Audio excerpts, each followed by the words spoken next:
Le Dieu de l'Ancien Testament n'est-il pas le même que celui du Nouveau?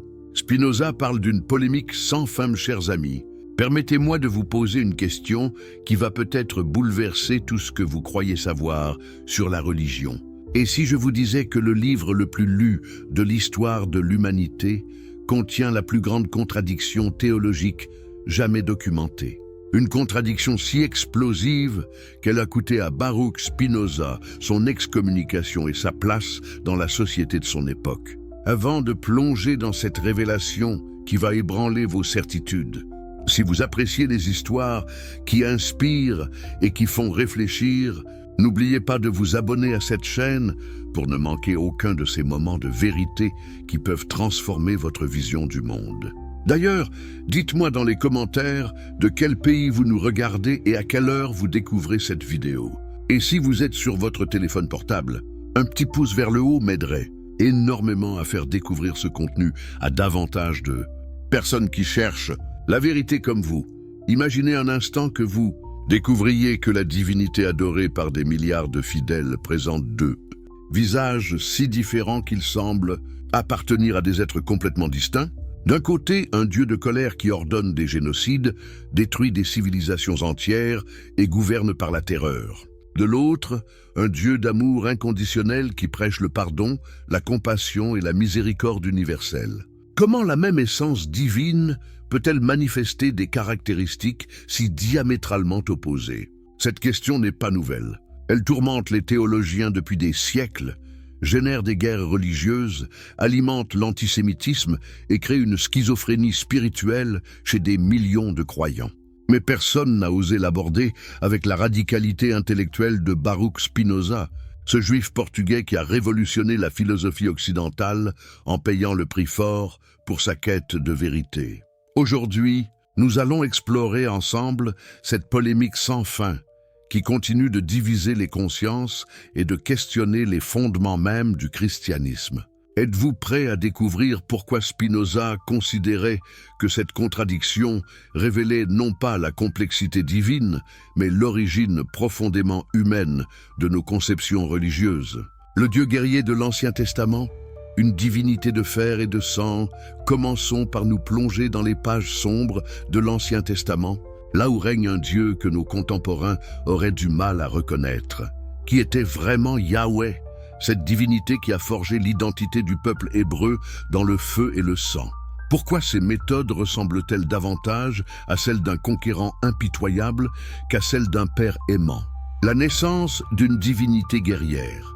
L'histoire commence dans les déserts du Proche-Orient ancien, vers le XIIIe siècle avant notre ère. Les tribus hébraïques, encore nomades, forgent leur identité autour d'une divinité qui se révèle d'abord comme un dieu de la guerre. Mais pourquoi Yahweh choisit-il de se manifester d'abord par la violence plutôt que par l'amour? Quand Moïse rencontre Dieu sur le mont Sinaï, la scène n'a rien d'une rencontre paisible. Les textes décrivent des tonnerres, des éclairs, une épaisse nuée sur la montagne et un son de trompe très fort. Le peuple tout entier tremble de peur. N'est-il pas étrange qu'un Dieu d'amour choisisse de s'introduire dans l'histoire humaine par la terreur? Spinoza observait que cette première impression divine révèle quelque chose de fondamental sur la nature de Yahweh. Il gouverne par la crainte, non par l'affection.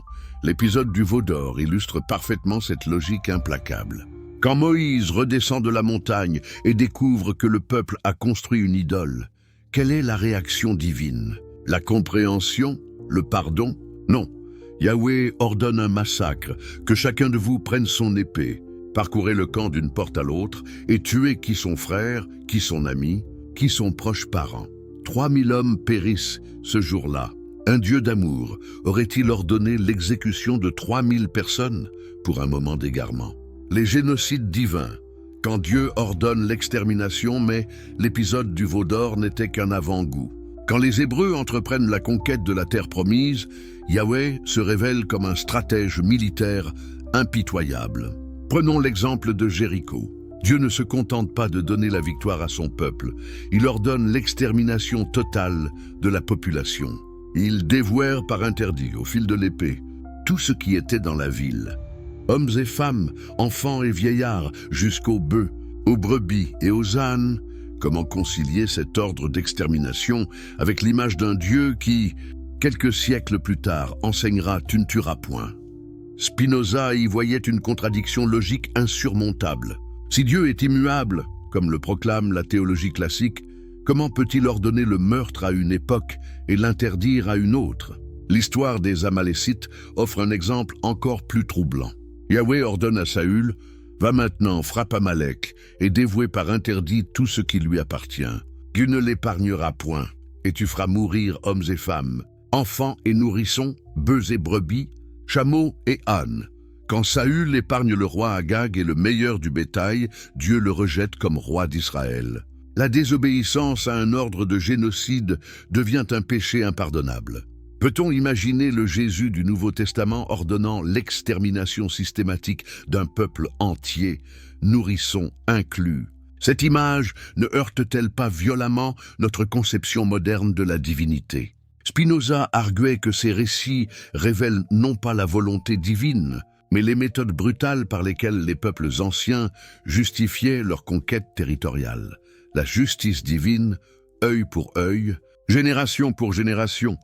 La conception de la justice dans l'Ancien Testament repose sur un principe fondamental, la loi du talion.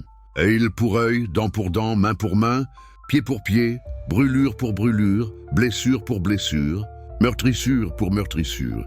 Cette justice mathématique, proportionnelle mais implacable, gouverne les relations entre Dieu et l'humanité. Mais Yahweh va plus loin que la simple réciprocité. Il instaure une justice héréditaire qui poursuit les fautes sur plusieurs générations. L'Éternel, Dieu miséricordieux et compatissant, lent à la colère et riche en bonté et en fidélité, qui conserve son amour jusqu'à 1000 générations, qui pardonne l'iniquité, la rébellion et le péché, mais qui ne tient point le coupable pour innocent et qui punit l'iniquité des pères sur les enfants et sur les enfants des enfants jusqu'à la 3e et à la 4e génération. N'y a-t-il pas quelque chose de profondément injuste dans cette justice héréditaire? Comment un enfant peut-il être tenu responsable des fautes de ses ancêtres? Cette logique punitive collective contraste radicalement avec la responsabilité individuelle prêchée dans le Nouveau Testament. Spinoza voyait dans cette évolution une preuve que les conceptions morales évoluent avec les sociétés et que Dieu n'est que le reflet de ces évolutions humaines. L'histoire de David illustre parfaitement cette logique divine implacable. Quand David commet l'adultère avec Bathsheba et fait tuer son mari Uri, Dieu le punit, en faisant mourir l'enfant innocent né de cette union. L'Éternel frappa l'enfant que la femme d'Uri avait enfanté à David, et il devint malade. L'enfant souffre 7 jours avant de mourir. Peut-on concevoir justice plus cruelle que celle qui fait payer à un innocent les fautes de son père? Le Dieu jaloux, l'exclusivisme religieux, comme principe divin, Yahweh se définit explicitement comme un Dieu jaloux. Cette jalousie n'est pas métaphorique.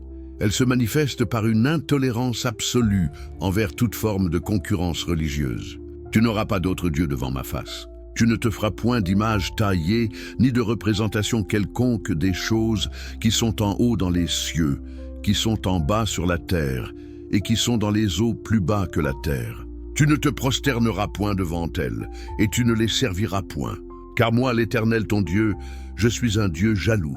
Cette jalousie divine justifie les pires violences religieuses. Quand les Israélites se laissent séduire par les cultes cananéens, la réaction de Yahweh est systématiquement sanglante. L'épisode de Baal-Péor en offre un exemple saisissant. Quand les Israélites participent au rite de fécondité des Moabites, Dieu déclenche une peste qui tue 24 000 personnes. La tolérance religieuse devient littéralement une question de vie ou de mort. Comment concilier cette exclusivité jalouse avec l'universalisme du message chrétien? Jésus ne déclare-t-il pas que Dieu fait lever son soleil sur les méchants et sur les bons, et il fait pleuvoir sur les justes et sur les injustes? Cette évolution de l'exclusivisme à l'universalisme ne révèle-t-elle pas une transformation radicale dans la conception divine? Spinoza observait que cette jalousie divine reflète parfaitement les besoins politiques d'un peuple en formation. Un groupe nomade, cherchant à préserver son identité face aux civilisations sédentaires plus puissantes, avait besoin d'une divinité exclusive, intolérante, qui interdise tout mélange culturel. La jalousie divine devient ainsi un instrument de cohésion sociale et de préservation ethnique. La révolution morale de Jésus, l'émergence d'une nouvelle divinité, avançons maintenant de quelques siècles et transportons-nous en Palestine, au 1er siècle de notre ère. Dans les collines de Galilée, un homme nommé Jésus commence à prêcher un message qui va bouleverser toutes les certitudes religieuses de son époque. Mais ce message est-il vraiment compatible avec celui de l'Ancien Testament? Ne révèle-t-il pas plutôt l'émergence d'une conception divine radicalement nouvelle? L'amour comme essence divine, Dieu est amour, proclame l'apôtre Jean. Ces 3 mots révolutionnent la théologie occidentale. Mais attendez un instant. Si Dieu est essentiellement amour, comment expliquer les massacres ordonnés dans l'Ancien Testament? L'amour peut-il ordonner des génocides? Cette affirmation johannique ne contredit-elle pas frontalement les actions de Yahweh? Jésus va plus loin encore. Il ne se contente pas de dire que Dieu aime. Il identifie l'amour à l'essence même de Dieu. Celui qui n'aime pas n'a pas connu Dieu, car Dieu est amour. Cette déclaration révolutionnaire implique que toute action non motivée par l'amour ne peut provenir de Dieu. Mais alors, que faire des ordres d'extermination de l'Ancien Testament? Étaient-ils vraiment divins? La parabole du bon Samaritain illustre parfaitement cette nouvelle éthique divine. Un homme est attaqué par des brigands. Un prêtre et un lévite, représentants de l'orthodoxie religieuse, passent sans s'arrêter. Seul un Samaritain, membre d'un peuple méprisé par les Juifs, secourt la victime. Qui Jésus présente-t-il comme modèle? L'hérétique samaritain, pas les gardiens de l'orthodoxie. Cette inversion des valeurs ne remet-elle pas en question toute la logique exclusive de l'Ancien Testament? Le pardon universel contre la justice rétributive. Peut-être nulle part la rupture n'est-elle plus évidente que dans l'attitude face au pardon. Là où Yahweh proclamait « œil pour œil, dent pour dent », Jésus enseigne « si quelqu'un te frappe sur la joue droite, présente-lui aussi l'autre ». Cette inversion complète de la logique rétributive ne révèle-t-elle pas 2 conceptions morales incompatibles? L'épisode de la femme adultère offre un contraste saisissant avec la justice de l'Ancien Testament. Selon la loi mosaïque, cette femme devait être lapidée. La foule s'apprête à exécuter la sentence divine. Mais Jésus intervient. Que celui de vous qui est sans péché jette le premier la pierre contre elle. Non seulement il empêche l'exécution, mais il renvoie la femme sans condamnation. Va et ne pêche plus. Comment concilier cette miséricorde avec les ordres d'exécution de l'Ancien Testament? Quand Yahweh ordonnait la lapidation des adultères, se trompait-il? Ou bien Jésus défie-t-il ouvertement la volonté divine? Spinoza y voyait une preuve éclatante que les 2 testaments reflètent des niveaux de développement moral différents, non les révélations cohérentes d'une même divinité. La parabole du serviteur impitoyable pousse cette logique jusqu'à ses conséquences ultimes. Un roi remet une dette énorme à son serviteur, mais celui-ci refuse de pardonner une petite somme à son débiteur. Le roi le livre au bourreau jusqu'à ce qu'il eût payé tout ce qu'il devait. Jésus conclut « C'est ainsi que mon Père céleste vous traitera si chacun de vous ne pardonne à son frère de tout son cœur. » Le pardon devient ainsi une obligation absolue, non plus une option divine. L'universalisme, contre l'élection particulière, Yahweh avait choisi un peuple particulier, les Hébreux, avec lesquels il établissait une alliance exclusive. Les autres nations étaient des goyim, des païens destinés soit à la soumission, soit à l'extermination. Mais Jésus brise cette logique particulariste. « Allez, faites de toutes les nations des disciples », ordonne-t-il à ses apôtres. Le salut devient universel, non plus privilège ethnique. Cette universalisation ne se limite pas aux déclarations de principe. Jésus la met en pratique en guérissant un centurion romain, en dialoguant avec une Samaritaine, en louant la foi d'une Cananéenne. Ces gestes symboliques révolutionnent la conception divine. Dieu n'est plus le Dieu d'Israël, mais le Père de l'humanité entière. La parabole des ouvriers de la 11e heure radicalise cette logique universaliste. Le maître de la vigne paie le même salaire à tous les ouvriers, qu'ils aient travaillé toute la journée ou seulement 1 heure. Cette injustice apparente révèle une nouvelle logique divine. La grâce remplace le mérite, l'amour inconditionnel supplante la récompense proportionnelle. N'y a-t-il pas là une remise en cause fondamentale de la justice rétributive de l'Ancien Testament? Si Dieu agit selon cette nouvelle logique, que devient la notion de peuple élu, de récompense méritée, de punition proportionnelle? Spinoza voyait dans cette évolution la preuve que les conceptions religieuses évoluent avec les besoins sociaux et les aspirations morales des communautés qui les produisent. L'intériorisation de la religion l'Ancien Testament privilégiait l'observance rituelle externe, circoncision, sacrifice, pureté cérémonielle, respect du sabbat. Un système complexe de prescriptions régissait chaque aspect de la vie religieuse. Mais Jésus opère une révolution copernicienne. Il intériorise la religion.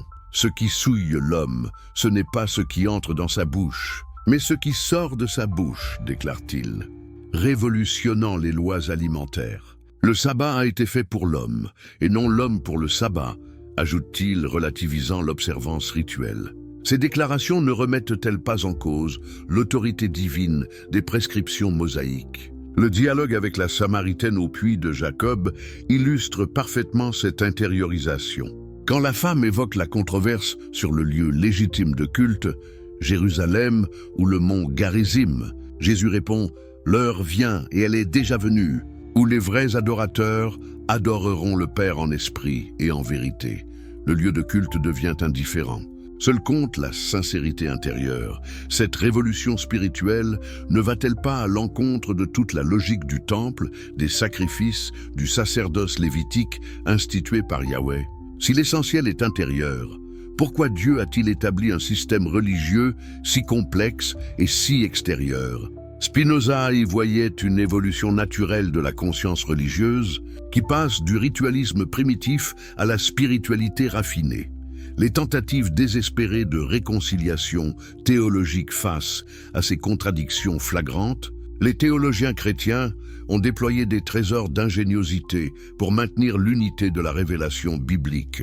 Mais leurs efforts ne révèlent-ils pas plutôt l'impossibilité de la tâche? Peut-on vraiment harmoniser l'inharmonisable sans trahir les textes originaux? La théorie de la révélation progressive, un Dieu qui apprend. La première stratégie théologique consiste à présenter les différences entre les testaments comme des étapes d'une révélation progressive. Dieu se serait adapté au niveau de développement moral de chaque époque, révélant sa nature graduellement. Au temps primitif, l'humanité n'aurait pu comprendre qu'un Dieu de justice. Elle serait devenue assez mature pour recevoir la révélation de l'amour divin. Cette explication soulève plus de questions qu'elle n'en résout. Premièrement, elle implique que Dieu a délibérément trompé l'humanité pendant des millénaires, se présentant comme colérique alors qu'il était aimant. N'est-ce pas faire de Dieu un menteur? Deuxièmement, elle suppose que Dieu adapte sa révélation aux préjugés humains plutôt que de les corriger. Un Dieu véritablement éducateur n'aurait-il pas élevé l'humanité vers des standards moraux supérieurs dès le départ? Spinoza ironisait sur cette théorie. Si Dieu était vraiment omniscient, n'aurait-il pas pu trouver dès le début des méthodes pédagogiques plus efficaces que le génocide? Cette progression supposée révèle plutôt l'évolution naturelle des sociétés humaines qui passent de la barbarie tribale à la civilisation universaliste. L'allégorie, comme échappatoire, intellectuel face, aux passages les plus gênants de l'Ancien Testament, beaucoup de théologiens recourent à l'interprétation allégorique. Les guerres de Yahweh ne seraient que des symboles du combat spirituel entre le bien et le mal. Les génocides représenteraient l'élimination du péché, non l'extermination de peuples réels. Cette stratégie herméneutique ne constitue-t-elle pas une fuite devant la réalité textuelle? Origène, l'un des premiers à systématiser cette approche, distinguait 3 niveaux de lecture, littéral, moral et spirituel. Seul le sens spirituel importerait vraiment. Le sens littéral ne serait qu'une enveloppe grossière destinée aux esprits simples. Mais cette hiérarchisation ne permet-elle pas de faire dire au texte n'importe quoi? Spinoza dénonçait cette méthode comme profondément malhonnête. Si l'on peut interpréter allégoriquement tout ce qui dérange, alors les textes perdent toute signification objective. Pourquoi ne pas interpréter allégoriquement aussi les passages sur l'amour divin? Cette critique révèle le caractère arbitraire de l'allégorie sélective, la doctrine trinitaire, diviser Dieu pour le sauver. Le développement de la doctrine trinitaire peut être interprété comme une tentative sophistiquée de résoudre les contradictions divines. Le Père représenterait l'aspect justicier de Dieu, le Fils l'aspect miséricordieux, l'Esprit Saint la synthèse harmonieuse. Cette division des rôles permettrait de maintenir l'unité divine tout en expliquant les différences comportementales. Mais cette solution ne génère-t-elle pas plus de problèmes qu'elle n'en résout? Si le Père et le Fils sont vraiment un seul Dieu, comment peuvent-ils avoir des attitudes morales opposées? Si Jésus révèle la vraie nature de Dieu, pourquoi le Père agissait-il différemment dans l'Ancien Testament? La Trinité ne multiplie-t-elle pas les mystères au lieu de les éclaircir? Et Spinoza critiquait cette doctrine comme une violation flagrante du principe d'unité divine. Comment une essence simple peut-elle être simultanément trois personnes distinctes? Cette multiplication d'entités divines ressemble davantage au polythéisme qu'au monothéisme pur. Il voyait une construction intellectuelle artificielle destinée à masquer les contradictions plutôt qu'à les résoudre. Les querelles christologiques des premiers siècles révèlent d'ailleurs la difficulté de maintenir cette cohérence trinitaire. Ariens, nestoriens, monophysites, chacun proposait sa solution au problème de l'unité divine. Ces disputes théologiques sanglantes ne témoignent-elles pas de l'impossibilité intrinsèque de la synthèse tentée? Mes chers spectateurs, nous venons de parcourir ensemble les premières étapes de cette enquête explosive sur l'une des plus grandes contradictions de l'histoire religieuse. Nous avons découvert comment Yahweh, le Dieu guerrier de l'Ancien Testament, semble appartenir à un univers moral complètement différent de celui du Dieu d'amour révélé par Jésus. De quel pays nous regardez-vous en ce moment? À quelle heure découvrez-vous ces vérités dérangeantes qui remettent en question des siècles de certitudes théologiques? Partagez vos réflexions dans les commentaires, car cette discussion ne fait que commencer. Spinoza avait identifié là le talon d'Achille du christianisme. Comment maintenir l'unité divine face à des révélations si contradictoires? Les tentatives de réconciliation théologique que nous avons examinées révèlent leur propre faiblesse. Elles nécessitent soit de nier l'évidence textuelle, soit de multiplier les mystères, soit de faire de Dieu un être changeant et donc imparfait. Mais l'histoire ne s'arrête pas là. Dans les prochaines parties de cette série, nous explorerons les conséquences historiques tragiques de cette contradiction. Nous découvrirons comment elle a nourri l'antisémitisme pendant des siècles et nous verrons comment Spinoza proposait de dépasser cette impasse intellectuelle. Si cette analyse vous passionne autant qu'elle me fascine, n'oubliez pas de vous abonner pour ne manquer aucune étape de cette révélation. Et si vous êtes sur mobile, ce petit pouce vers le haut permettra à d'autres chercheurs de vérité de découvrir ce contenu.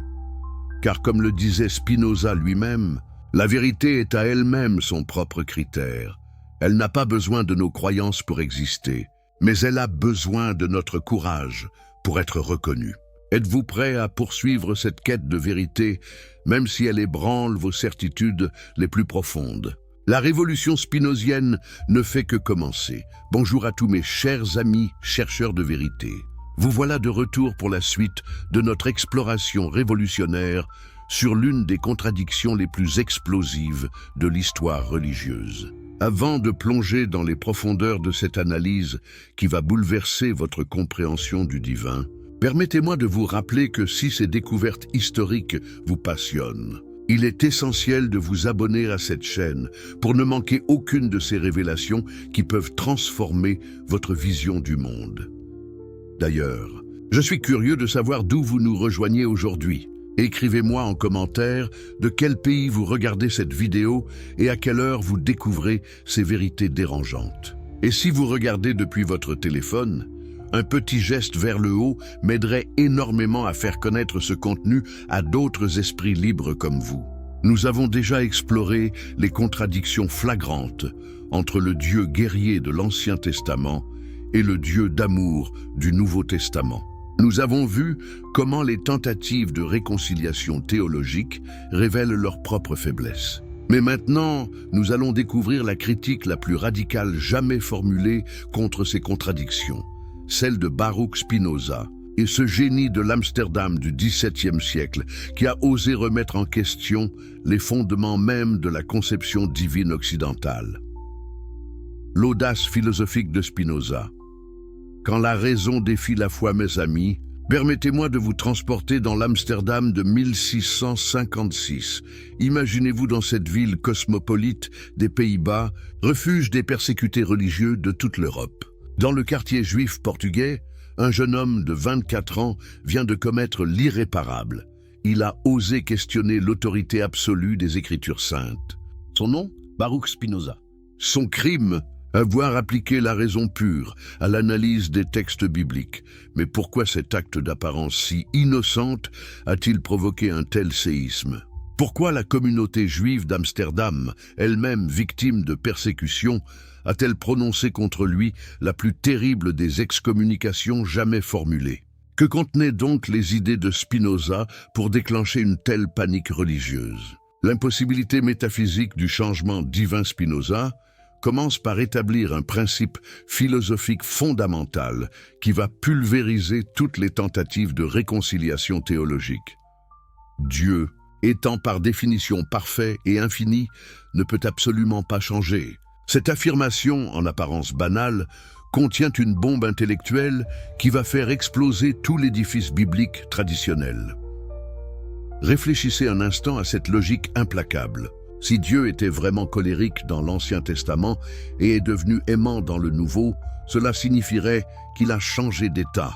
Mais tout changement implique un passage d'un état à un autre. Or, si Dieu était parfait avant le changement, pourquoi aurait-il changé? Et s'il était imparfait avant le changement, comment peut-on l'appeler Dieu? Cette contradiction logique révèle, selon Spinoza, l'impossibilité absolue d'un Dieu qui modifierait sa nature au cours de l'histoire. La substance divine ne peut être altérée par aucune cause extérieure, car il n'existe rien d'extérieur à Dieu, écrit-il dans son Éthique. Cette vérité métaphysique rend impossible toute évolution, tout repentir, toute transformation dans la nature divine. Mais alors, comment expliquer les différences flagrantes entre les deux testaments? Spinoza propose une explication révolutionnaire. Ce ne sont pas les révélations d'un Dieu changeant, mais les projections d'une humanité en évolution morale. Le Dieu colérique de l'Ancien Testament reflète l'état primitif de la conscience humaine. Le Dieu d'amour du Nouveau Testament révèle une évolution vers plus de maturité spirituelle. Cette inversion copernicienne bouleverse toute la théologie traditionnelle. Au lieu que Dieu se révèle progressivement aux humains, ce sont les humains qui projettent leur niveau de développement moral sur leur conception de Dieu. N'est-ce pas là une explication infiniment plus cohérente que toutes les acrobaties théologiques destinées à maintenir l'unité divine? La critique impitoyable de l'anthropomorphisme biblique Spinoza va plus loin dans sa critique en dénonçant l'anthropomorphisme systématique des textes bibliques. Pourquoi les auteurs sacrés attribuent-ils à Dieu des émotions humaines? Colère, jalousie, regret, tristesse. Pourquoi lui prête-t-il des réactions psychologiques comparables à celles d'un potentat oriental? Quand nous lisons que Dieu s'irrite, qu'il se repent, qu'il éprouve de la compassion, nous devons comprendre que ces expressions reflètent les affects de ceux qui écrivent, non les propriétés de la substance divine. Explique Spinoza dans son traité théologico-politique. Cette observation révolutionnaire révèle le caractère profondément humain des descriptions divines bibliques. Prenons l'exemple du regret divin après le déluge. L'Éternel se repentit d'avoir fait l'homme sur la terre, et il fut affligé en son cœur. Comment un Dieu omniscient peut-il regretter une décision qu'il a prise? Le regret implique une erreur de jugement initial, une imperfection dans la connaissance ou la prévision. Un être parfait peut-il se tromper au point de regretter ses actes?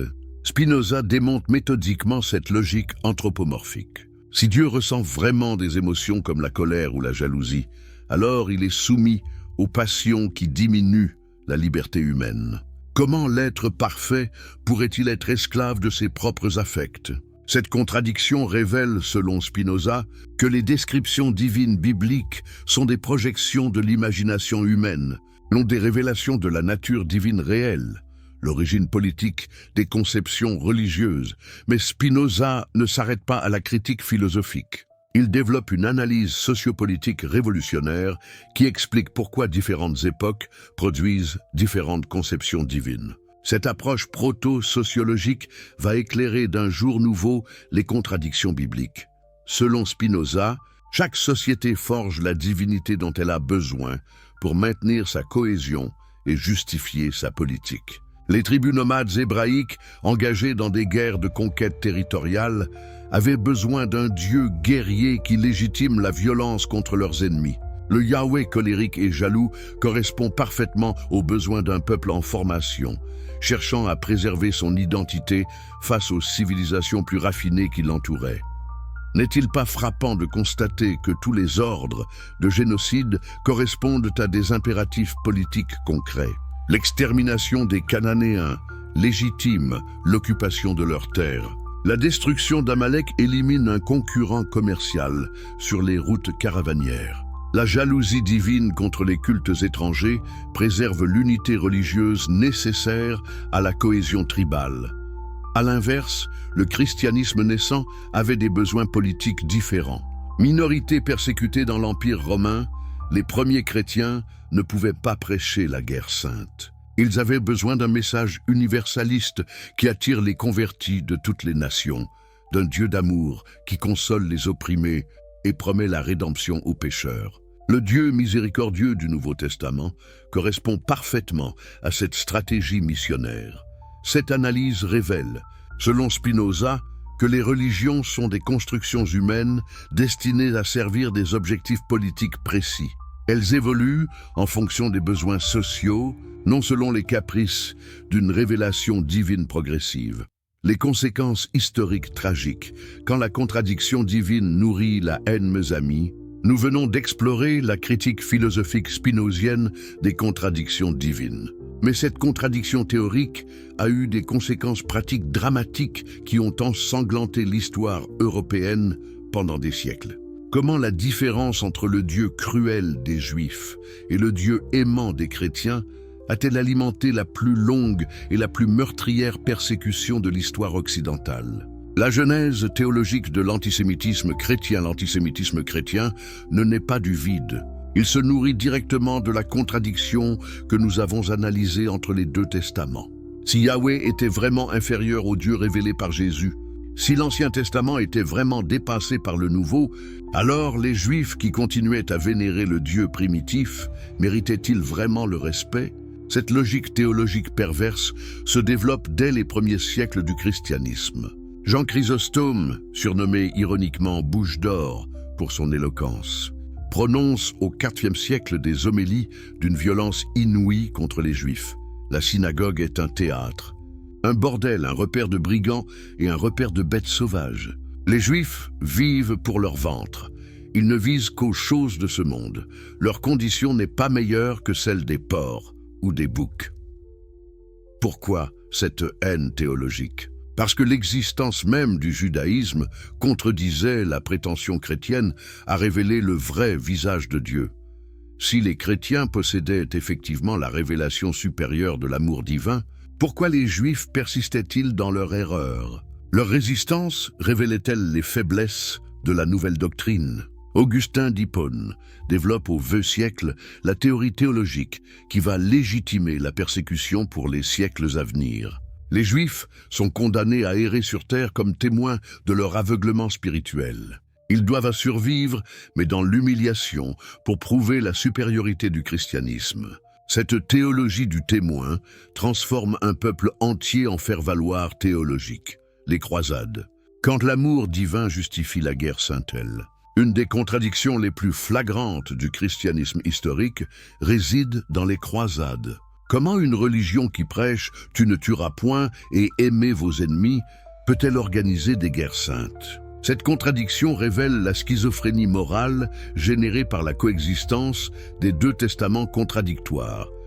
Urbain II, lançant la première croisade en 1095, ne fait-il pas appel simultanément à l'amour du Christ et à la colère de Yahweh?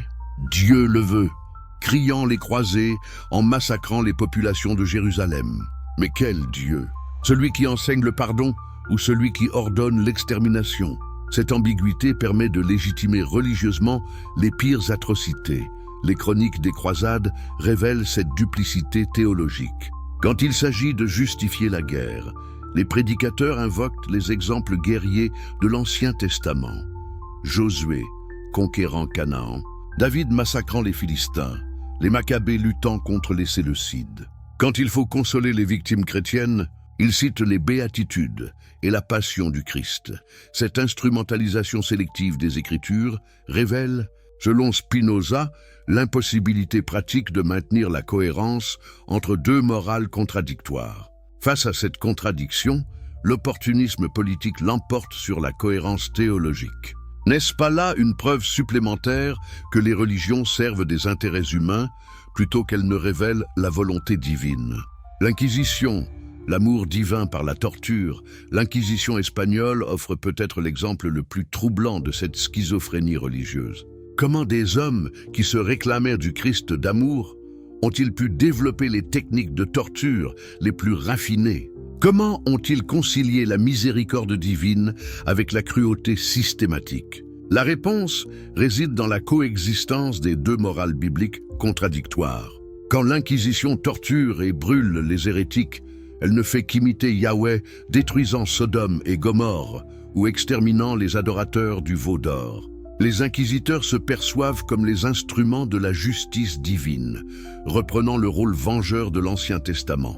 Mais simultanément, ils prétendent agir par amour. Thomas de Torquemada, le grand inquisiteur, justifie la torture comme un acte de charité destiné à sauver l'âme du pécheur. En forçant l'hérétique à avouer ses erreurs, on lui offre une chance de repentir et de salut. Cette perversion de la logique de l'amour révèle les dangers de l'ambiguïté morale biblique. Spinoza voyait dans l'Inquisition la conséquence logique de la contradiction divine. Tant que coexisteront dans les textes sacrés un Dieu d'amour et un Dieu de violence, les croyants pourront toujours justifier la cruauté par la référence sélective aux passages qui les arrangent. La cohérence éthique exige l'abandon de ces textes contradictoires, les guerres de religion. Quand les chrétiens s'entretuent au nom du Christ les guerres de religion européennes des XVIe et XVIIe siècles, révèlent l'aboutissement logique de cette contradiction biblique. Catholiques et protestants, tous deux se réclamant du même Christ d'amour, s'entretuent avec une sauvagerie inouïe. Comment expliquer ce paradoxe? La Saint-Barthélemy de 1572 offre un exemple saisissant. Catherine de Médicis et ses conseillers, tous chrétiens convaincus, organisent le massacre systématique de milliers de protestants. Les assassins portent des croix blanches et crient « Dieu le veut » en égorgeant leurs victimes. Cette scène apocalyptique ne révèle-t-elle pas la folie générée par les textes contradictoires? Chaque camp justifie sa violence par des références bibliques sélectives. Les catholiques invoquent Yahweh, exterminant les adorateurs du veau d'or, pour légitimer l'élimination des hérétiques protestants. Les protestants citent Jésus chassant les marchands du temple pour justifier la destruction des idoles catholiques. Cette guerre des citations révèle l'impossibilité de déduire une morale cohérente de textes contradictoires. Spinoza, témoin de ces atrocités dans les Pays-Bas en guerre, développe sa critique des religions révélées en observant leurs fruits historiques. « On reconnaît l'arbre à ses fruits », disait Jésus. Quels sont les fruits de cette contradiction divine? La guerre, la persécution, la haine fratricide. N'est-ce pas là une preuve suffisante de la fausseté de ces doctrines? Interprétation alternative. Les tentatives modernes de réconciliation meuse-amie, face à ces contradictions historiques évidentes et à leurs conséquences dramatiques, les théologiens modernes ont développé de nouvelles stratégies d'interprétation. Ces approches contemporaines sont-elles plus convaincantes que les tentatives anciennes de réconciliation? Réussissent-elles vraiment à résoudre les contradictions spinoziennes ou ne font-elles que les déplacer? La théologie de la libération, un Dieu révolutionnaire, L'une des tentatives les plus originales de réconciliation vient de la théologie de la libération latino-américaine. Gustavo Gutiérrez, Leonardo Boff et leurs disciples proposent une lecture révolutionnaire de la contradiction divine.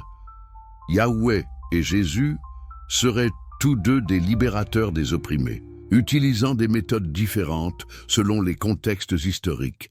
Selon cette interprétation, les violences de l'Ancien Testament ne seraient pas des manifestations de cruauté divine, mais des actes de libération politique. Quand Yahweh ordonne l'extermination des Cananéens, il libère les Hébreux de l'oppression. Quand Jésus prêche l'amour, il libère les pauvres de l'oppression spirituelle et sociale.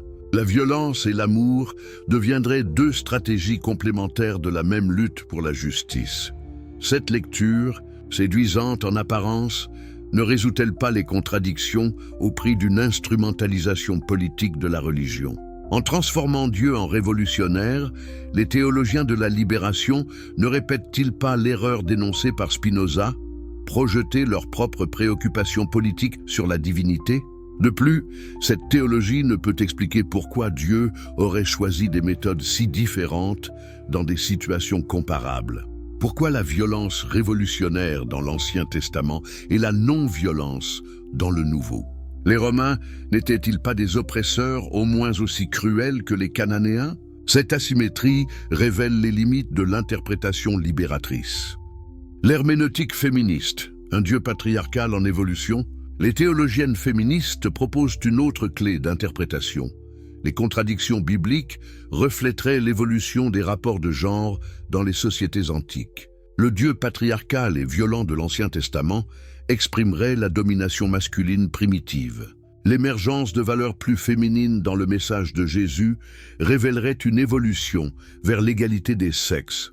Rosemary Radford Rutter et Elisabeth Schussler.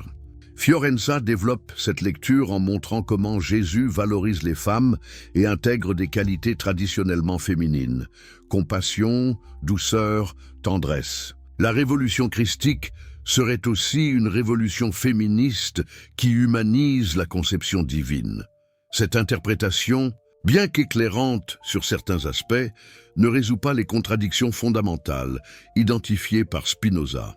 Pourquoi un Dieu parfait aurait-il eu besoin d'évoluer du patriarcat vers l'égalité? Cette évolution ne révèle-t-elle pas plutôt le caractère humain et culturellement déterminé des conceptions divines? De plus, l'Ancien Testament contient aussi des figures féminines fortes et respectées, Déborah, Ruth, Esther. Si l'évolution était vraiment linéaire, comment expliquer ces exceptions? Cette complexité révèle les limites de toute tentative de systématisation des contradictions bibliques.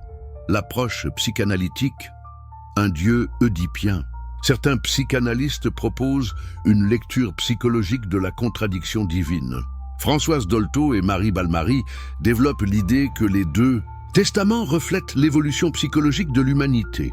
L'Ancien Testament exprimerait la relation infantile à un père autoritaire.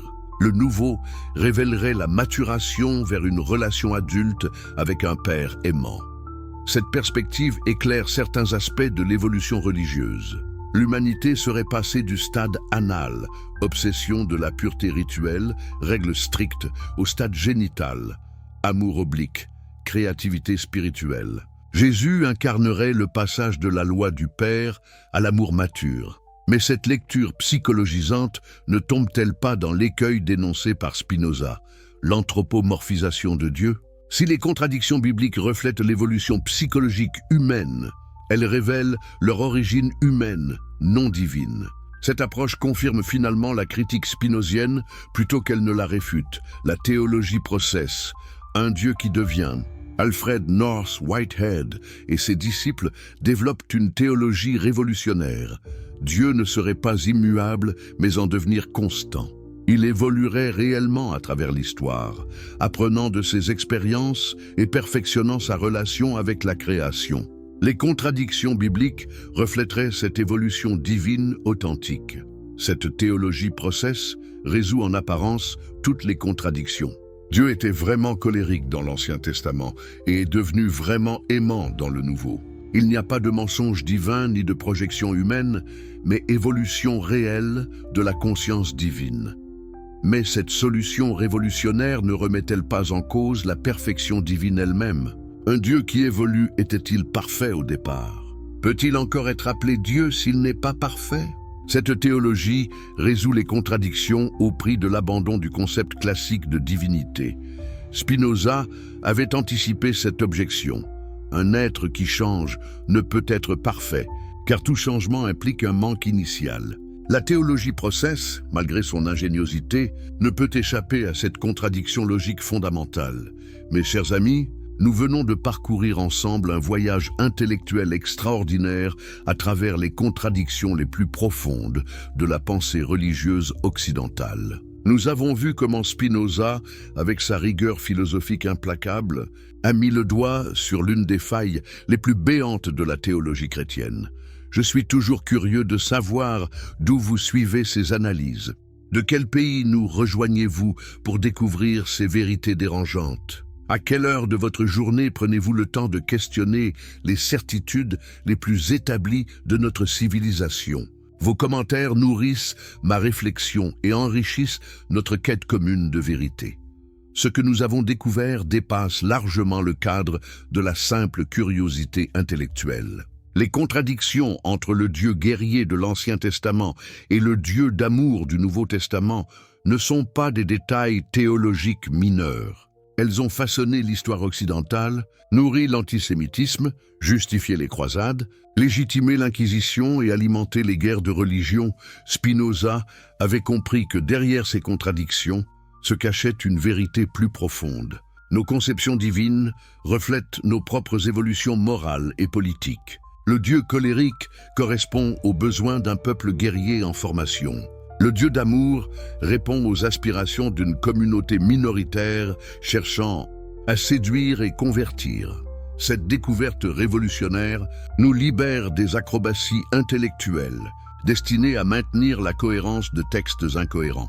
Elle nous invite à chercher la spiritualité authentique au-delà des contradictions doctrinales, dans une compréhension rationnelle de notre place dans l'univers.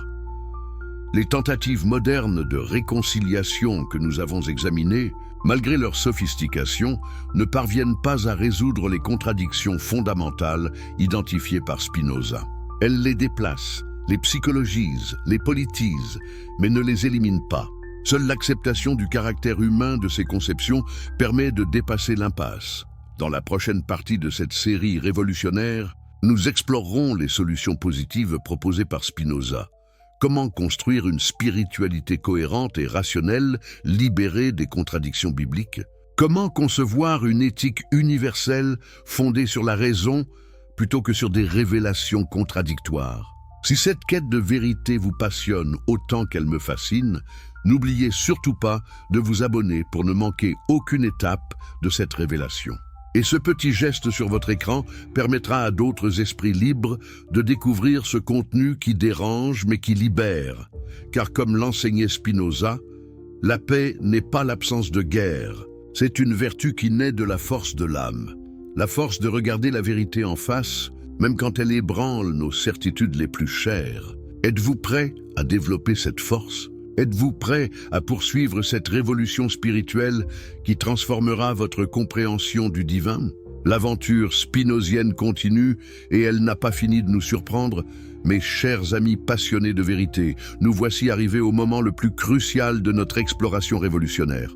Après avoir disséqué les contradictions théologiques les plus explosives de l'histoire occidentale, nous allons maintenant découvrir leurs conséquences, les plus intimes et les plus tragiques sur l'âme humaine elle-même, avant de plonger dans cette analyse psychologique révolutionnaire qui va vous faire comprendre pourquoi tant de croyants souffrent d'anxiété spirituelle chronique. Permettez-moi de vous rappeler l'importance de vous abonner à cette chaîne si ces découvertes qui libèrent l'esprit vous passionnent. Ne manquez aucune de ces révélations qui peuvent transformer votre compréhension de vous-même et du monde. Et j'aimerais vraiment savoir d'où vous nous suivez en ce moment. Écrivez-moi de quel pays vous regardez cette analyse et à quelle heure vous découvrez ces vérités qui dérangent mais qui guérissent. Si vous êtes sur votre téléphone, ce petit geste vers le haut m'aiderait énormément à partager cette libération intellectuelle avec d'autres chercheurs de vérité comme vous. Ce que nous allons découvrir aujourd'hui dépasse tout ce que nous avons exploré jusqu'à présent. Car au-delà des contradictions théologiques et de leurs conséquences historiques, il existe un drame encore plus profond, celui de l'âme humaine, déchirée par des conceptions divines incompatibles. Comment vivre sereinement quand on doit simultanément aimer et craindre le même Dieu? Comment construire une identité spirituelle stable sur des fondations théologiques contradictoires? L'impact psychologique dévastateur. Quand Dieu devient source de névroses, mes amis, imaginez un instant que vous deviez vivre dans l'intimité quotidienne, avec une personne qui manifeste alternativement une tendresse infinie et une cruauté implacable. Imaginez que cette personne vous demande de l'aimer, tout en vous terrorisant par ses colères imprévisibles. Que se passerait-il dans votre psychisme? Ne développeriez-vous pas des troubles anxieux, des symptômes dépressifs, une instabilité émotionnelle chronique? C'est exactement la situation dans laquelle se trouvent des millions de croyants qui tentent de concilier leur amour pour le Christ avec leur terreur de Yahweh. Cette schizophrénie spirituelle génère des pathologies psychologiques que Spinoza avait déjà identifiées au XVIIe siècle, bien avant l'émergence de la psychanalyse moderne. La fragmentation de l'identité religieuse. Quand l'âme se divise, permettez-moi de vous raconter l'histoire de Marie, une catholique sincère du XXIe siècle que j'ai rencontrée lors de mes recherches. Élevée dans la dévotion au Sacré-Cœur de Jésus, elle avait développé une relation d'amour mystique avec le Christ. Mais quand elle entreprit de lire l'Ancien Testament dans sa totalité, elle fut saisie d'une angoisse profonde. Comment concilier son Jésus bien-aimé avec ce Yahweh qui ordonnait l'extermination des enfants amalécites? Cette découverte déclencha chez Marie ce que les psychologues appellent une dissociation cognitive. Son esprit se scinda en deux compartiments étanches. D'un côté, son amour pour Jésus. De l'autre, sa terreur de l'Ancien Testament qu'elle s'efforçait de ne plus lire. Mais cette fragmentation psychique engendra des symptômes anxieux, des insomnies, une culpabilité diffuse qui empoisonna son existence. N'est-ce pas là le sort de millions de croyants sincères confrontés à la contradiction divine? Combien de fidèles vivent cette double vie spirituelle, adorant le dimanche un Dieu d'amour tout en redoutant secrètement le Dieu colérique qui pourrait surgir de leur lecture biblique? Cette fragmentation de l'identité religieuse ne constitue-t-elle pas une forme de torture psychologique? Spinoza avait identifié ce phénomène avec une précision troublante. Quand l'esprit est tiraillé entre des représentations contradictoires du même objet, il ne peut atteindre la paix intérieure. La contradiction divine génère nécessairement la contradiction psychique et celle-ci rend impossible l'épanouissement spirituel authentique, le syndrome du double contrainte divine, aimer et craindre. Simultanément, Gregory Bateson, le célèbre anthropologue et psychiatre, a développé la théorie du double bind pour expliquer certaines pathologies mentales. Cette théorie s'applique de façon saisissante à la situation des croyants confrontés à la contradiction divine biblique. Le double contrainte consiste à recevoir simultanément deux injonctions incompatibles de la même autorité.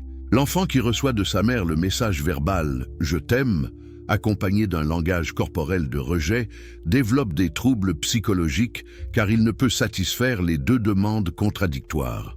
Or, n'est-ce pas exactement la situation du croyant biblique? D'un côté, Jésus lui commande « Tu aimeras le Seigneur ton Dieu de tout ton cœur, de toute ton âme, de tout ton esprit. » De l'autre, l'Ancien Testament lui ordonne « Vous craindrez l'Éternel, votre Dieu. » Comment peut-on simultanément aimer de tout son cœur et craindre de toute son âme? Ces deux affects ne sont-ils pas psychologiquement incompatibles? Cette contradiction émotionnelle génère chez de nombreux croyants une anxiété spirituelle chronique. Ils s'efforcent d'aimer Dieu, mais redoutent constamment de déclencher sa colère. Ils tentent de le craindre, mais se sentent coupables de ne pas l'aimer assez. Cette oscillation perpétuelle entre des émotions contradictoires épuise psychiquement et rend impossible toute sérénité spirituelle. J'ai rencontré Thomas, un pasteur évangélique qui souffrait de crises d'angoisse pendant ses sermons. Chaque fois qu'il prêchait sur l'amour de Dieu, une voix intérieure lui rappelait les châtiments terribles de l'Ancien Testament. Cette contradiction interne paralysait son ministère et minait sa santé mentale. N'est-ce pas là le symptôme d'une pathologie théologique qui affecte des millions d'âmes? La projection de traumas familiaux sur la figure Divine Spinoza avait déjà observé avec une acuité remarquable que beaucoup de croyants projettent leurs expériences familiales dysfonctionnelles sur leur conception de Dieu. Cette observation anticipait de plusieurs siècles les découvertes de la psychanalyse sur les mécanismes de transfert et de projection. Considérez l'histoire de Jean, fils d'un père alcoolique alternativement tendre et violent. Enfant, Jean ne savait jamais s'il allait recevoir une caresse ou une gifle. Cette imprévisibilité paternelle généra chez lui une angoisse profonde et un sentiment de culpabilité permanent. Il devait être responsable des colères paternelles. Devenu adulte et converti au christianisme, Jean reproduisit inconsciemment ce schéma avec Dieu. Il percevait la divinité comme un Père céleste imprévisible, tantôt aimant comme Jésus, tantôt colérique comme Yahweh. Cette projection de son trauma familial sur sa conception divine l'empêchait d'accéder à une spiritualité apaisée. Mais le plus tragique, c'est que la Bible elle-même légitime cette projection pathologique. En présentant Dieu comme un Père tantôt tendre, tantôt terrible, les textes sacrés valident les schémas familiaux dysfonctionnels au lieu de les guérir. N'est-ce pas là une perversion de la fonction thérapeutique que devrait avoir la religion? Spinoza proposait une spiritualité libérée de ses projections névrotiques. Sa conception de Deus sive natura, Dieu ou la nature, ne possède aucune caractéristique parentale, aucun affect humain, aucune imprévisibilité émotionnelle. Cette divinité rationnelle et cohérente ne peut générer d'angoisse, car elle est parfaitement prévisible et bienveillante par essence. L'autodestruction de l'estime de soi. Religieuse, l'une des conséquences les plus dramatiques de la contradiction divine concerne l'estime de soi des croyants. Comment peut-on développer une image positive de soi-même quand on vénère simultanément un Dieu qui proclame « Tu es infiniment aimé et tu mérites l'enfer éternel » ? Cette contradiction génère ce que les psychologues appellent une estime de soi conditionnelle. Le croyant ne peut s'aimer lui-même que s'il se conforme parfaitement aux exigences divines. Mais ces exigences étant contradictoires, amour et crainte, miséricorde et justice, universalisme et exclusivisme, la conformité parfaite devient impossible. Prenez l'exemple de Sarah, une jeune femme élevée dans un milieu fondamentaliste. On lui avait enseigné simultanément que Dieu l'aimait inconditionnellement, Nouveau Testament, et qu'il la punirait impitoyablement pour ses péchés, Ancien Testament. Cette double injonction généra chez elle un perfectionnisme maladif. Elle s'efforçait désespérément d'être parfaite pour mériter l'amour divin, mais se haïssait chaque fois qu'elle échouait. Cette culpabilité chronique empoisonna son existence et la conduisit à une dépression sévère. Elle ne pouvait ni accepter l'amour inconditionnel, car l'Ancien Testament le contredisait, ni satisfaire les exigences de perfection, car elles étaient contradictoires. Cette impasse psychologique la paralysa spirituellement et émotionnellement.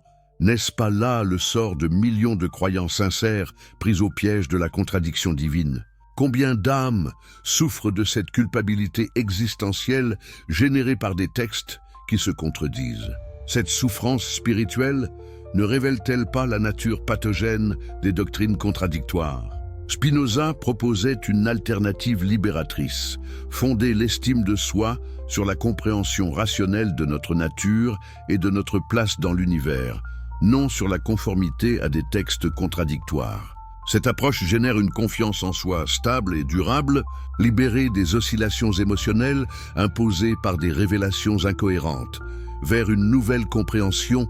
La vision révolutionnaire de Spinoza, mes amis, après avoir exploré les contradictions théologiques, leurs conséquences historiques et leurs dégâts psychologiques, nous arrivons enfin au cœur de la révolution spinozienne. Comment ce génie du XVIIe siècle proposait-il de dépasser toutes ces impasses? Quelle alternative révolutionnaire offrait-il aux âmes déchirées par des siècles de contradictions doctrinales?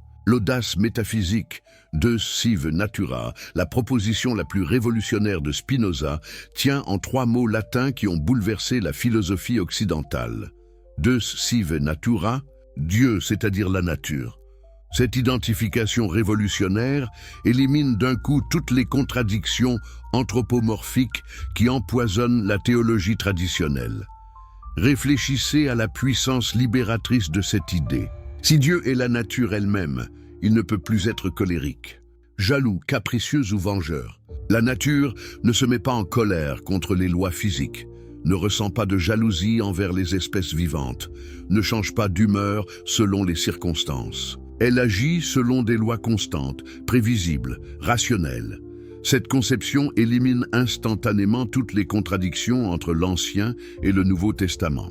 Il n'y a plus de Yahweh guerrier, ni de Christ d'amour, mais une seule réalité divine qui s'exprime à travers les lois naturelles universelles.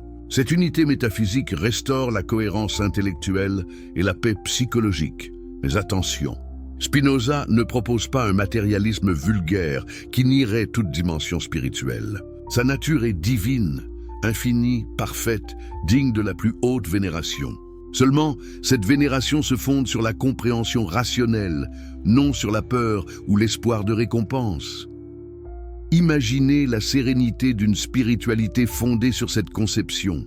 Plus de terreur devant un Dieu imprévisible, plus de culpabilité face à des exigences contradictoires, plus d'angoisse devant un juge arbitraire. Seulement la contemplation émerveillée d'un univers ordonné, harmonieux, intelligible.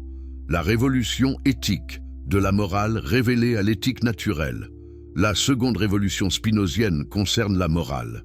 Au lieu de fonder l'éthique sur des commandements divins contradictoires, Spinoza la dérive de la compréhension rationnelle de la nature humaine. Cette approche élimine toutes les incohérences morales générées par la coexistence de 2 testaments incompatibles. Comment fonctionne cette éthique naturelle? Elle part d'une observation simple. Tous les êtres vivants s'efforcent de persévérer dans leur existence et d'accroître leur puissance d'agir. Cette conatus est fort vitale, constitue l'essence même de chaque individu. L'éthique consiste alors à développer cette puissance de façon harmonieuse avec celle d'autrui. Cette approche génère spontanément les valeurs morales universelles. La compassion, car la souffrance d'autrui diminue notre propre puissance. La justice, car l'harmonie sociale accroît la puissance individuelle. La générosité, car aider autrui renforce la communauté qui nous protège. Pas besoin de commandements contradictoires pour justifier ces valeurs. Elles émergent naturellement de la compréhension rationnelle. Prenez l'exemple du mensonge. Pourquoi ne doit-on pas mentir? L'Ancien Testament dit « Tu ne mentiras point », mais multiplie les exemples de mensonges divins ou approuvés par Dieu. Le Nouveau Testament prêche la vérité, mais justifie la dissimulation tactique. Cette contradiction rend impossible une éthique cohérente du mensonge. L'approche spinozienne résout le problème élégamment. Le mensonge diminue notre puissance d'agir car il nous oblige à maintenir des versions multiples de la réalité, génère de l'anxiété, détruit la confiance sociale nécessaire à l'épanouissement. Cette analyse rationnelle fonde l'interdiction du mensonge sans recours à des révélations contradictoires. La spiritualité rationnelle. L'amour intellectuel de Dieu Spinoza ne supprime pas la dimension spirituelle de l'existence humaine. Au contraire, il la purifie et l'approfondit en la fondant sur la raison plutôt que sur l'imagination. Il développe le concept révolutionnaire d'amor Dei, intellectualis, amour intellectuel, de Dieu, qui constitue le sommet de la béatitude humaine. Cet amour intellectuel naît de la compréhension rationnelle de notre place dans l'ordre cosmique. Quand nous comprenons comment nous participons à la perfection de l'univers, quand nous saisissons les lois admirables qui gouvernent toute réalité, nous éprouvons une joie pure qui constitue la véritable béatitude spirituelle. Cette joie possède tous les caractères de l'expérience mystique authentique. Elle est désintéressée, ne cherche aucune récompense. Permanente, fondée sur des vérités éternelles, universelle, accessible à tous les êtres rationnels.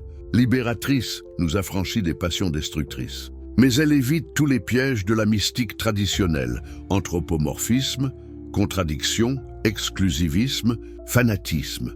J'ai rencontré des disciples contemporains de Spinoza qui vivent cette spiritualité rationnelle. Leur sérénité, leur bienveillance universelle, leur absence totale d'angoisse religieuse témoignent de la fécondité pratique de cette approche. Ils ont trouvé dans la contemplation de l'ordre naturel une paix que n'avaient pu leur donner les doctrines contradictoires de leur enfance.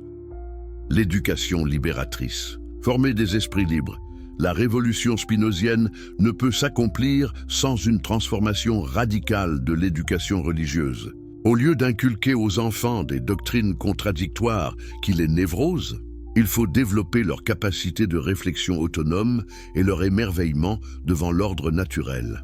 Cette pédagogie libératrice commence par l'honnêteté intellectuelle. Reconnaître devant les enfants les contradictions des textes religieux au lieu de les dissimuler par des acrobaties herméneutiques. Cette franchise développe l'esprit critique et évite la fragmentation psychique générée par les doubles contraintes doctrinales.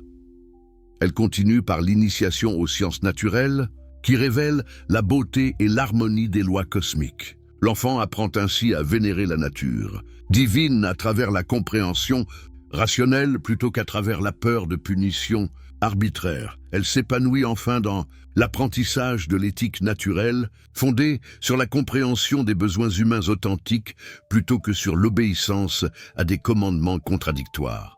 Cette approche forme des êtres autonomes, responsables, sereins. Imaginez une génération éduquée selon ces principes. Plus de guerre de religion, plus de persécution au nom de Dieu, plus de névrose spirituelle.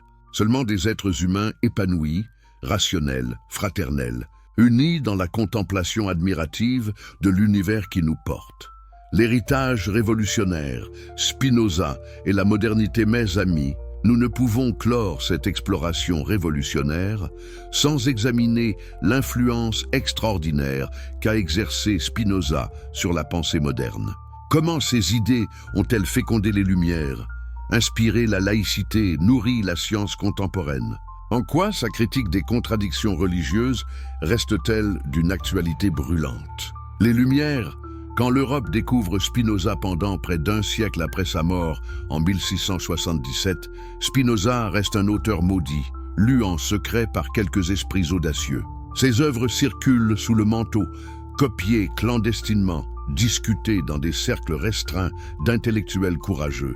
Mais cette semence révolutionnaire va germer au siècle des Lumières et transformer la conscience européenne.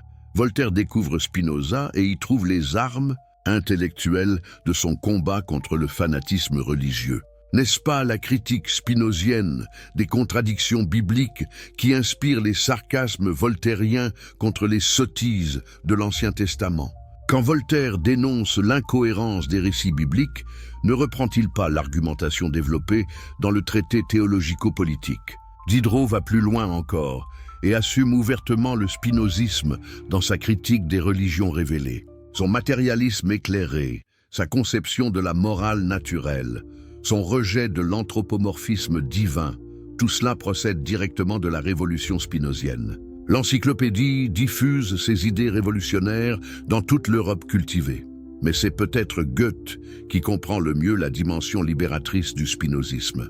Dans ses conversations avec Eckermann, il témoigne de la paix spirituelle que lui apporte la conception spinozienne de Deus sive natura.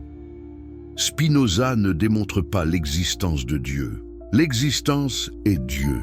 Cette identification libère le poète de toutes les angoisses métaphysiques et nourrit sa créativité artistique. La laïcité française. L'application politique de Spinoza à la Révolution française et l'émergence de la laïcité républicaine s'inspirent directement, quoique souvent inconsciemment, des principes spinoziens. Quand les révolutionnaires proclament que la République ne reconnaît aucun culte, ils appliquent l'enseignement spinozien sur l'origine humaine des religions, la séparation de l'Église et de l'État, conquête majeure de la modernité démocratique, procède de l'analyse spinozienne des rapports entre politique et religion. Si les religions sont des constructions humaines servant des intérêts politiques particuliers, L'État ne peut en privilégier aucune sans violer l'égalité citoyenne. Cette laïcité à la française, si incomprise dans le monde anglo-saxon resté marqué par les compromis religieux, trouve sa justification philosophique profonde dans la critique spinozienne. Elle ne procède pas de l'hostilité anti-religieuse, mais de la compréhension rationnelle des mécanismes par lesquels les pouvoirs religieux instrumentalisent les croyances populaires. Jules Ferry, l'architecte de l'école laïque républicaine, applique inconsciemment la pédagogie spinozienne quand il veut former des citoyens rationnels, libérés des préjugés confessionnels. Cette éducation laïque vise à développer l'esprit critique que réclamait Spinoza pour émanciper les consciences des contradictions doctrinales, la science moderne, l'accomplissement de l'intuition. Spinozienne, la révolution scientifique moderne accomplit prophétiquement l'intuition spinozienne de l'identité entre Dieu et la nature. Quand Einstein découvre la relativité générale, ne révèle-t-il pas l'ordre mathématique sublime qui gouverne l'univers ? Cette beauté cosmique ne constitue-t-elle pas la manifestation la plus pure de la divinité naturelle chère à Spinoza ? D'ailleurs, Einstein se réclamait explicitement de Spinoza quand il déclarait croire au Dieu de Spinoza qui se révèle dans l'ordre harmonieux de ce qui existe. Cette spiritualité scientifique, libérée de tous les anthropomorphismes et contradictions théologiques, incarne parfaitement l'idéal spinozien d'amor dei intellectualis. La biologie évolutionniste moderne confirme également l'intuition spinozienne de la continuité entre l'humanité et la nature. Nous ne sommes plus les créatures privilégiées d'un Dieu anthropomorphe, mais les produits naturels de l'évolution cosmique. Cette découverte, loin de nous diminuer, nous intègre dans la grandeur de l'univers créateur.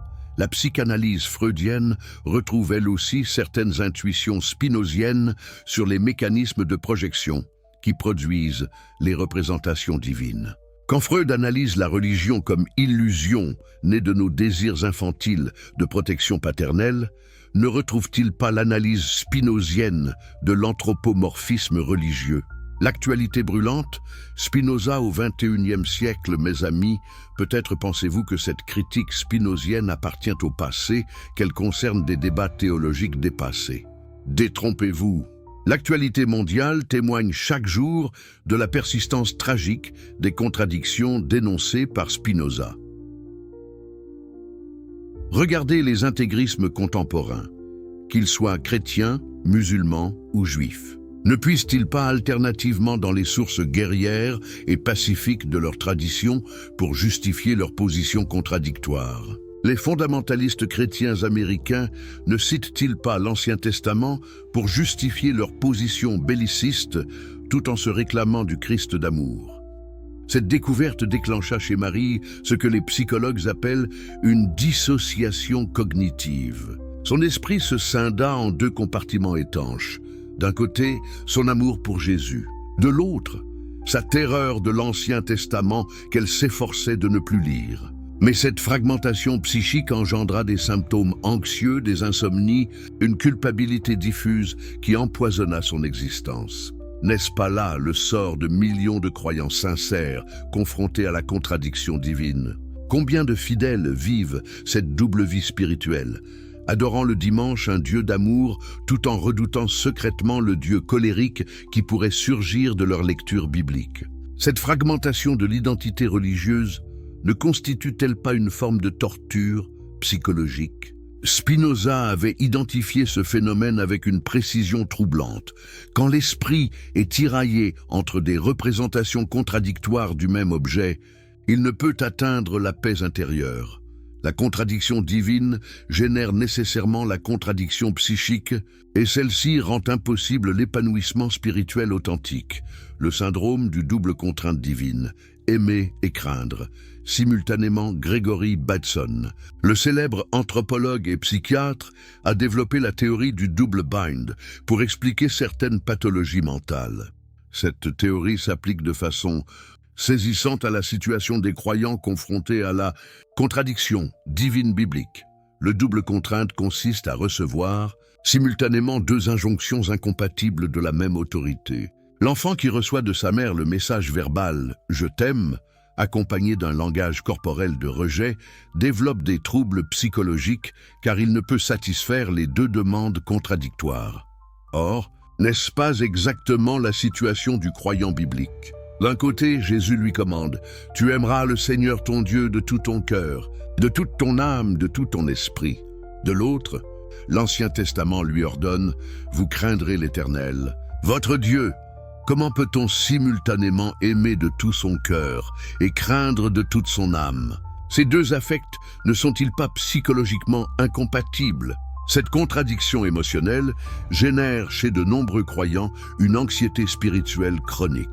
Ils s'efforcent d'aimer Dieu, mais redoutent constamment de déclencher sa colère. Ils tentent de le craindre, mais se sentent coupables de ne pas l'aimer assez. Cette oscillation perpétuelle entre des émotions contradictoires épuise psychiquement et rend impossible toute sérénité spirituelle. J'ai rencontré Thomas, un pasteur évangélique qui souffrait de crises d'angoisse pendant ses sermons. Chaque fois qu'il prêchait sur l'amour de Dieu, une voix intérieure lui rappelait les châtiments terribles de l'Ancien Testament. Cette contradiction interne paralysait son ministère et minait sa santé mentale. N'est-ce pas là le symptôme d'une pathologie théologique qui affecte des millions d'âmes? La projection de traumas familiaux sur la figure Divine Spinoza avait déjà observé avec une acuité remarquable que beaucoup de croyants projettent leurs expériences familiales dysfonctionnelles sur leur conception de Dieu. Cette observation anticipait de plusieurs siècles les découvertes de la psychanalyse sur les mécanismes de transfert et de projection. Considérez l'histoire de Jean, fils d'un père alcoolique alternativement tendre et violent. Enfant, Jean ne savait jamais s'il allait recevoir une caresse ou une gifle.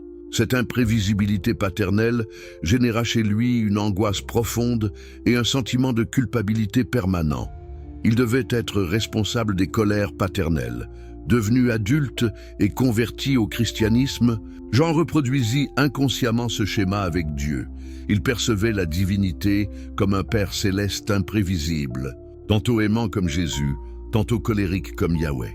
Cette projection de son trauma familial sur sa conception divine l'empêchait d'accéder à une spiritualité apaisée. Mais le plus tragique, c'est que la Bible elle-même légitime cette projection pathologique. En présentant Dieu comme un Père tantôt tendre, tantôt terrible, les textes sacrés valident les schémas familiaux dysfonctionnels au lieu de les guérir. N'est-ce pas là une perversion de la fonction thérapeutique que devrait avoir la religion?